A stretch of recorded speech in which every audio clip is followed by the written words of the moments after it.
আসসালামু আলাইকুম, কী অবস্থা সবার? তো আজকে আমি আবারও চলে আসলাম মঘিয়া শিববাড়ি ও কালী মন্দিরের সামনে।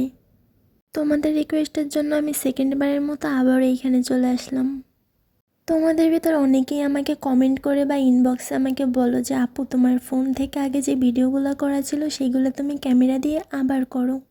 ফোন থেকে ভালো করে স্পষ্ট আসে নাই, আমরা ঠিক করে বুঝতে পারি নাই, তাই তুমি তোমার ক্যামেরা দিয়ে আবার সেই ভিডিওগুলো করো। তাই তো আমি চলে আসলাম এইখানে ভিডিওটা আবার করতে, কেননা ফোন দিয়ে আমার এর আগের ভিডিওটা এখানে করা ছিল। তো আমি একটা কাজে এই সামনে থেকে যাইতেছিলাম, তো ভাবলাম যে এইখানের ভিডিওটা আমি করে নিয়ে যাই, যেহেতু তোমরা সবাই আমাকে বলছো। তাই তো আমি আবারও চলে আসলাম মঘিয়া শিববাড়ি ও কালী মন্দিরে। তোমরা তো এটা দেখেই বুঝতে পারতেছো যে এটা কতটা পুরানো। এখনও হয়তো বা এখানে হয়, আমার এটা জানা নাই সঠিক। এটা হলো শিব মন্দির আর এইটা হলো কালী মন্দির, আর এইখানে হচ্ছে কবিগান করা হইতো।